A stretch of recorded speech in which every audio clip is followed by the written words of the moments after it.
साਰਿਆਂ ਨੂੰ राधा स्वामी जी। आज 18 जनवरी 2026 को हुजूर जी ने रायपुर छत्तीसगढ़ में सत्संग फरमाया। आप जी ने आज पंजवीं पातशाही गुरु अर्जन देव जी की बानी को लेते हुए जो किन बिद मिले गोसाई मेरे राम राय बड़ी गहराई दे नाल हमें समझाया। आप जी ने पूरा सत्संग हिंदी भाषा में किया। उसकी एक समरी मैं आपके सामने रख रहा हूं, जिनको भी सुनना है बड़े प्यार से सुन सकते हैं जी। आपने आज 1 घंटा 5 मिनट का सत्संग वहां पर फरमाया। आपने हमें समझाने की कोशिश की कि संत महात्मा अपनी हड़बीती से हमें समझाने की कोशिश करते हैं, उस सेल्फ एक्सपीरियंस के साथ समझाने की कोशिश करते हैं। आप जी ने कहा ये जो बानी है ये गुरु अर्जन देव जी की बानी है। आप गुरु के बेटे थे, लेकिन आपने गुरु पद से अपने पिता पद से ज्यादा गुरु तत्व को महत्व दिया। आपने ये नहीं कहा कि मैं गुरु का बेटा हूं। आपने अपने आप को एक शिष्य के तौर पर अपने गुरु के सामने रखा। दूसरी तरफ आप जी के पिताजी ने भी आपको सबसे पहले अपने शिष्य के रूप में रखा, ना कि बेटे के रूप में। आप जी ने समझाया कि आज हम अपने आप को देखें कि अगर हमारे रिश्ते में भी कोई बड़ा होता है तो हम कितना ईगो दिखाते हैं। आप यहां से वो भावना समझ सकते हैं कि गुरु के बेटे होते हुए भी आप कभी अपने आप को उस अवस्था में नहीं लेकर गए। आपने बड़े साधारण और बड़े ही नीवा बन के अपने पिता की गुरु रूप में सेवा की। आपने लाहौर की वेडिंग और शादी का जिक्र किया कि जब आपको लाहौर भेज दिया गया तो आप बड़े हुक्म को मानते हुए आप लाहौर चले गए। वहां पर आपका मन नहीं था, फिर भी आप रुके नहीं, अपने गुरु का हुक्म मानकर वहां पर रहे। जब ज्यादा दिन हो गए आपको एक तड़प पैदा हुई। आपने चिट्ठी लिखी, पहली चिट्ठी का जवाब नहीं आया, दूसरी चिट्ठी का जवाब नहीं आया, तीसरी चिट्ठी में आपने लिख दिया मेरा मन लोचे गुरु दर्शन को। फिर आपको आपके गुरु ने बड़े प्यार के साथ बुलाया। तो ये होती है वो भावना, वो तड़प की भावना जब हम अपने गुरु के लिए लेकर आते हैं। आपने दरबार साहब का रखा कि जब समाज में कत्लेआम मच रहा था, इतना वायलेंस हो रहा था, तो आपने उस गुरु की, उस परमात्मा की भक्ति करने के लिए आपने गुरु रामदास जी ने दरबार साहब की नींव रखी कि हम बड़े आराम से, बड़ी शांति से उस एक अकाल पुरख को ध्या सके। गुरु ग्रंथ साहिब की बात करते हैं तो ये वो ग्रंथ है जो किसी एक धर्म या किसी एक गुरु का नहीं है। इसमें पता नहीं कितने गुरुओं की जो बानी है वो समाहित है। It is a amalgamation of many saints and their teachings. तो आपने कभी नहीं कहा कि आपने ना किसी की जात देखी, ना किसी का धर्म देखा। आपने अगर कोई चीज देखी तो वो देखी उनकी गुरु भक्ति और उनका प्यार। इसीलिए आज वो गुरु ग्रंथ साहिब में उनकी जो बाणियां हैं वो दर्ज हैं। आपने कहा कि इतने गुरुओं ने हमारे लिए शहीदी दी। आपने एक अच्छा एग्जाम्पल हमारे सामने रखने की कोशिश की। आज वो क्या हम वो कुर्बानी दे सकते हैं? हम कभी नहीं दे सकते। हमें उनसे सीखने की जरूरत है। इस शब्द की शुरुआत होती है किन बित मिले गोसाई मेरे राम राय। आप हमें समझाने की कोशिश कर रहे हैं कि जब वो आत्मा अपने गुरु से पूछती है कि मैं कैसे उस एक परमात्मा से मिल सकती हूं, ये एक सवाल है जो एक गुरु से पूछा जा रहा है। किन बिद मिले गोसाई मेरे राम राय, कि मैं कैसे उस राम से, उस अल्लाह, उस वाहिगुरु, उस अकाल पुरख से मिल सकती हूं। तो और कोई ऐसा संत सहज सुखदाता अत मोहे मार्ग ध्येय बताए, कि कोई ऐसा दाता जो सुखों का दाता हो, जो मुझे वो मार्ग बता सके, मुझे उस मार्ग तक लेकर जा सके, इस बानी के जरिए समझा रहे हैं। हुजूर जी ने समझाया कि आज हमारे मन में बहुत सारी रुकावटें बनी हुई है। अंतर अलख न जाए लखिया बिच पर्दा हम में पाए। जिस पर्दे की वजह से हम उस एक ओंकार को देख नहीं पा रहे हैं, वो रुकावटें कौन सी हैं? 3-4 रुकावटें हैं। सबसे पहली रुकावट आती है माया की रुकावट, धन की रुकावट। धन बनाया गया था अपनी सहूलियत को ठीक करने के लिए, अपनी स्थिति को ठीक करने के लिए, लेकिन आज हमने इस धन के साथ बहुत सारी चिंताएं अपने साथ ले ली हैं। आज हम चिंता में डूबे रहते हैं। हम सोचते हैं कोई सेल्स टैक्स की रेड ना पड़ जाए, कोई इनकम टैक्स की रेड हम पर ना पड़ जाए, हमारे स्टॉक ऊपर नीचे ना हो जाए। हम तो सारा दिन इसी चीज में खोए रहते हैं। हम सोचते हैं हम सबसे अमीर हो जाएं। आप आज दुनिया की अमीरों की लिस्ट निकालें, कल जो अमीर था वो आज नहीं होगा। हर साल हर महीने ये लिस्ट बदल जाती है। यहाँ पर कुछ भी स्थिर नहीं है। दूसरा घमंड हमें अपनी सुंदरता, अपनी जवानी या अपनी सक्सेस का आता है कि हम तो इतने सुंदर हैं, हम तो इतने सक्सेसफुल हैं। आप देखें कितने राजे महाराजे इस दुनिया में आए और चले गए। क्या ये सक्सेस सदा हमारे साथ रह सकती है? आज हम हर तरीके से अपने आगे अपने आप की ईगो रखते हैं, अपना अहंकार रखते हैं। हम हर चीज में दिखावटीपना लेकर आ गए हैं। आप जी ने आज the example, social media the example लिया कि देखें सोशल मीडिया में हम हर चीज का दिखावा करते हैं। हम कोई चीज अपने घर में लेकर आते हैं, सबसे पहले उसकी फोटो खींचकर सोशल मीडिया पर डालते हैं कि लोगों को पता लगे कि देखो हमने ये चीज खरीद ली है। हम अपनी फोटो भी डालते हैं तो वो भी असली नहीं डालते, उसमें भी हम एडिटिंग करते हैं। हम इतना लोन लेते हैं, शादियों में बड़े बड़े लोन लेकर दिखावा करते हैं। वीआईपीज को बुलवाते हैं कि उनको सदते हैं कि किसी तरीके से हमारा नाम बढ़ाई हो, और फिर थोड़े ही दिन में हम डाइवोर्स के लिए भागते हैं। तो ये जिंदगी हमने कैसी बना ली है? ये जो होमे का पर्दा हम लगाए बैठे हैं, इससे हमें वो परमात्मा कभी मिल नहीं सकता। हम इन भ्रमों में ही फंसे रह जाएंगे।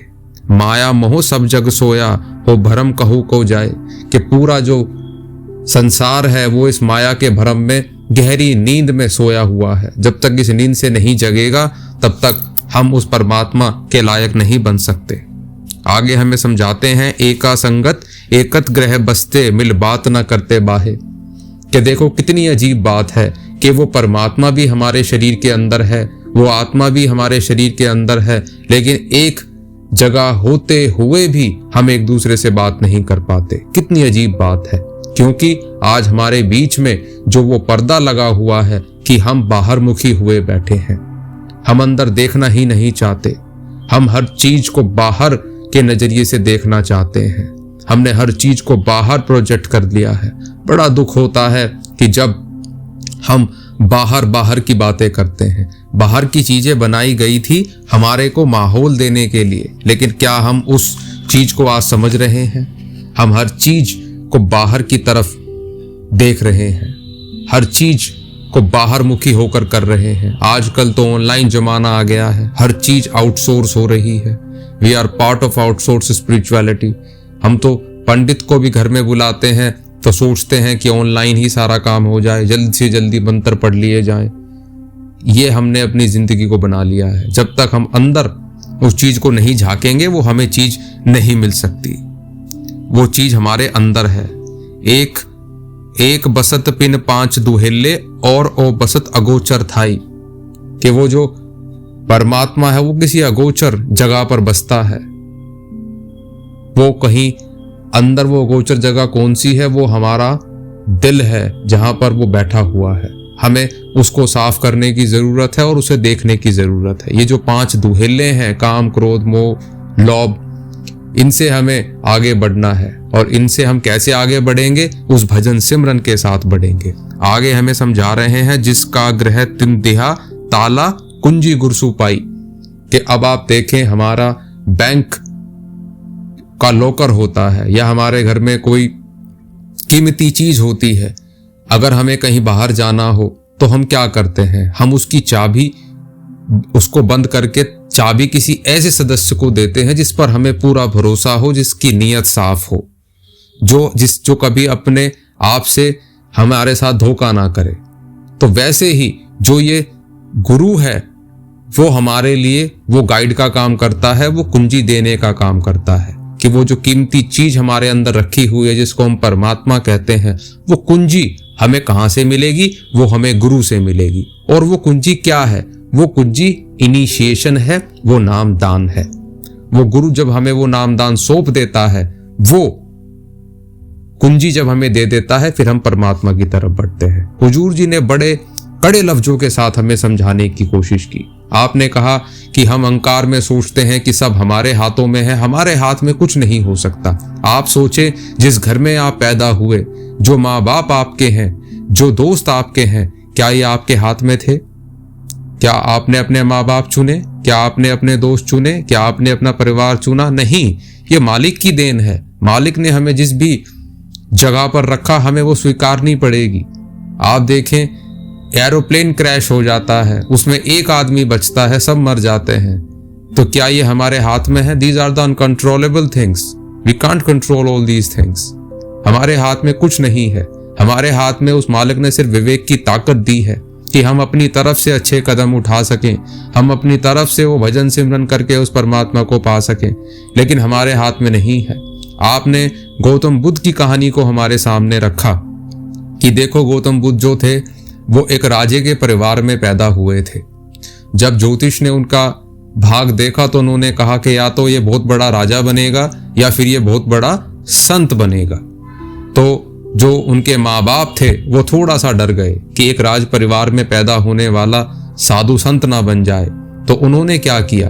उन्होंने पूरी जिंदगी उनको एक घर के अपने महल में बंद करके रखा। उनको पूरा राजपाट दिया, भोग विलास दिया कि किसी तरीके से उनके अंदर से ये जो स्पिरिचुअलिटी है ये कभी पनप ना जाए, अध्यात्म ना आ जाए। तो जब वो बड़े हो गए तो एक दिन उन्होंने सोचा कि क्यों ना बाहर जाया जाए। तो अब माँ बाप का डर जो था वो भी निकल चुका था कि अब तो इनको भोग विलास में लिप्त कर दिया गया है, अब तो ये कभी संत नहीं बन पाएंगे। तो वो अपने चैरियट के साथ, अपने जो उनका रथ चलाता था उनके साथ बाहर निकल गए। उन्होंने 4 सीन्स देखे, 4 दृश्य उनके सामने आए। सबसे पहले उन्होंने एक बुजुर्ग को देखा। उन्होंने कहा कि ये कौन है? तो उनके जो चैरियटर था, रथ चलाने वाला था, उसने कहा कि जी ये बुजुर्ग है। उसने कहा कि ये क्या होता है? कहने कहा कि ये अवस्था तो सबको आएगी। उन्होंने कहा कि क्या ये मुझे भी आएगी? उन्होंने कहा जी आपको भी आएगी, सभी बूढ़े होते हैं। तो उन्हें थोड़ा झटका लगा। दूसरा चित्र उन्होंने देखा, किसी बीमार का देखा। उन्होंने कहा ये क्या हुआ है? उसको कोढ़ निकला हुआ था। उन्होंने कहा जी ये एक बीमारी है, बीमारी तो किसी को भी हो सकती है। उन्होंने कहा क्या मुझे भी हो सकती है? कि जी हाँ, आपको भी हो सकती है। फिर एक झटका लगा। तीसरी बार उन्होंने देखा कि ये कौन है? उन्होंने कहा जी ये एक डेड बॉडी जा रही है, एक शव यात्रा जा रही है। उन्होंने कहा ये क्या हुआ? उन्होंने कहा जी ये व्यक्ति मर गया है। तो उन्होंने कहा कि क्या मैं भी मरूंगा? उन्होंने कहा जी आप भी मरेंगे, सबको ही एक दिन मरने जाना है। फिर बहुत बड़ा झटका लगा। चौथी बार उन्होंने एक संत को देखा, एस्केटिक को देखा। उन्होंने कहा ये कौन है? उन्होंने कहा जी ये सबसे ऊंची और सूची अवस्था है, जब हम उस ईश्वर में लीन होकर अपने आप को उसके सुपुर्द कर देते हैं। तो आप पूरी तरीके से उन 4 दृश्यों को देखते हुए आपका मन बदल गया और आपने अपने घर बार को छोड़कर आप संत पद्धति पर चल दिए। होनी को कोई नहीं टाल सकता। कितनी कोशिश करने के बाद भी 4 दृश्यों ने उनका जीवन बदल दिया। तो वैसे ही परमात्मा हर चीज हमारी जिंदगी में चीजों को स्थिर करके चलता है। हम ज्यादा अपनी जिंदगी में ज्यादा फेरबदल नहीं कर सकते। आगे शब्द आता है, अनेक उपाव करे नहीं पावे बिन सतगुर शरणाई। कि जे तुसी सोच रहे हो कि कुछ उपाय करके, कुछ टैक्टिक्स लगा के आप उस परमात्मा को पालोगे, नहीं पा सकते। जब तक वो सतगुरु की शरणाई आपको नहीं मिलेगी, वो सतगुरु की शरण आपको नहीं मिलेगी, आप उस गुरु को, उस परमात्मा को नहीं पा सकते। और वो सिर्फ सच्चे गुरु के साथ हो सकता है। जब आप उस पूर्ण गुरु के साथ जुड़ेंगे, अपनी सुध बुद्ध को उसके साथ जोड़ेंगे, तब जाके आप उस परमात्मा को पा सकते हैं। आप कितने भी उपाय कर ले, इंसान सोचता है कि मेरे करने से हो जाएगा, कभी नहीं हो सकता। ये सब चीजें जो बाहर की हैं, ये एक दिन फना हो जाएंगी, खत्म हो जाएंगी। फिर आगे शब्द आता है, जिनके बंधन काटे सतगुर तिन साध संगत लिव लाई।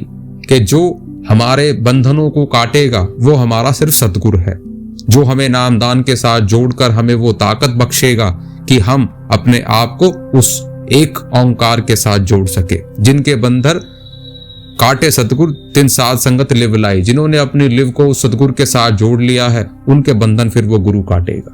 लेकिन हमें पहचान करनी होगी, और उस गुरु और उस परमात्मा की पहचान करने से पहले हमें अपनी खुद की पहचान करनी होगी। Self realisation before God realisation. जब तक हमें अपनी पहचान नहीं होगी तब तक हम आगे नहीं जा सकते। पंच जना मिल मंगल गाई और नानक भेद न पाई, के भाई जो वो 5 नाम आपको दिए गए हैं, जो शब्द आपको दिया गया है, उन्हीं के साथ आपको आगे बढ़ना है और कोई भेद नहीं है। इन्हीं चीज से आपको आगे बढ़ना है। आप अपने आप को और किसी कर्मकांड में ना फंसाएं। नाम से ही सब कुछ होगा, नाम से ही सब कुछ उपजा है, नाम से ही सब कुछ चल रहा है। नानक के घर केवल नाम हमें समझाने की कोशिश कर रहे हैं। तो हमें भी समझना है। आपने कहा मेरे राम राय इन बिद मिले गोसाई। अब पूरे शब्द को कॉन्क्लूड करते हुए आपने शुरुआत की थी किन बिद मिले गोसाई, आप खत्म कर रहे हैं मेरे राम राय इन बिद मिले गोसाई, कि जो चीजें मैं तुम्हें बताई हैं इन्हीं सब चीजों के साथ आप उस परमात्मा को पा सकते हैं। सहज भया भरम खिन में नाथा मिल ज्योति ज्योत समाए, कि जब इन सब चीजों को आप अमल में लाएंगे, इन सब चीजों को समझेंगे, तो भाई फिर आप उस ज्योति ज्योत में मिल जाएंगे और आपका जो जीवन है वो पूरी तरीके से सफल हो जाएगा और उस परमात्मा के साथ मिल जाएगा। वही हमें समझाने की कोशिश कर रहे हैं। लेकिन हमें पहले उस गुरु के साथ अपने आप को जोड़ना पड़ेगा। अगर हम चाहते हैं कि हमें परमात्मा से मिलाप हो तो भाई पहले हमें गाइड की जरूरत है। आपने उदाहरण लिया माउंट एवरेस्ट का। अगर किसी पर्वतारोही को, किसी माउंटेनियर को किसी पर्वत पर चढ़ना है तो पहले वो एक गाइड का सहारा लेता है। उस गाइड के जरिए उस पर्वत तक पहुंचता है, अपने आप नहीं पहुंच सकता। वो गाइड उसको बताता है कि अगर आपको वो पहाड़ चढ़ना है तो पहले आपको अपनी डाइट ऐसी बनानी पड़ेगी, आपको अपने शरीर पर इतना वजन लेकर चलना है। वो आपको बताएगा कि आपको कैसे कब चलना है। आप सोचो वो पर्वतारोही चढ़ता है तो वो आपको बताएगा कि भाई उस पर्वत पर चढ़ते वक्त बहुत सारे दृश्य आएंगे, लेकिन हमें दृश्यों से फोकस हटा के उसे अपनी मंजिल पर लेकर जाना है। अगर पर्वतारोही उन दृश्यों के साथ ही अपने आप को जोड़ ले तो वो कभी पर्वत की चोटी नहीं चढ़ पाएगा। वैसे ही हमें भी उस गुरु की बताई हुई जुक्ति के साथ आगे बढ़ना है और अपने आप को उसके बताए हुए रास्ते पर चलना है, तो वही हमें आगे लेकर जा सकता है। अपने आप को एक जिंदगी में एक बैलेंस अप्रोच बनाते हुए सभी चीजों को करते हुए आगे बढ़ना है। वो मालिक हमारी सबकी अवस्था जानता है। आपने कहा कि अगर हम अपने आप को उसके साथ जोड़ेंगे वो हमारा परमारथ भी बनाएगा, वो हमारा स्वार्थ भी बनाएगा। अमला हुथे होण न बेड़े खड़ी रहन गिया जाता, कि उत्थे सिर्फ उस नाम दी कदर होवेगी, थोड़े अमल करन दी होवेगी। ये ਜਿਹੜੀਆਂ थोड़ी जातां पातां ਹਨ थोड़ी खड़ी रह जाणगियां। उत्थे मालिक दी पहचान होवेगी, उत्थे सिर्फ उस एक ओंकार की पहचान होवेगी। हमारे साथ क्या जाएगा? वो नाम जाएगा, वो गुरु जाएगा, बाकी सभी चीजें यहीं की यहीं धरी रह जाएंगी। तो हमें भी समझना है और इनसे प्रेरणा लेनी है। तो हुजूर जी ने बड़े खुले तरीके से और बड़े कड़े लफ्जों के साथ हमें पूरा समझाने की कोशिश की। अब ये हमारी जिम्मेवारी बनती है कि हम इन शब्दों के साथ अपने जीवन में इस चीज को ढालें और अपने जीवन को सफल बनाएं। तो ये आज की समरी थी। जहां तक बाबा जी का सवाल है तो बाबा जी लंदन में हेन्स पार्क में अपने प्रोग्राम कर रहे हैं। वहां पर कल कव्वाली का प्रोग्राम हुआ। विदेशों में संगत कम होती है और फॉरेनर्स लोग होते हैं तो वो बड़े आराम से इन कव्वाली बानियों के साथ, स्पिरिचुअलिटी के साथ जुड़ते हैं। भारत में हम सब संत महात्माओं की पद्धति के साथ जुड़े हैं तो हम बानियों के साथ सत्संग को समझते हैं। तो गुरु हर तरीके से ज्योग्राफिकल कंडीशंस के अकॉर्डिंग चीजों में वेरिएशन लेके आते हैं और जहां जिस संगत को जिस तरीके से समझाया जा सकता है उस तरीके से समझाते हैं।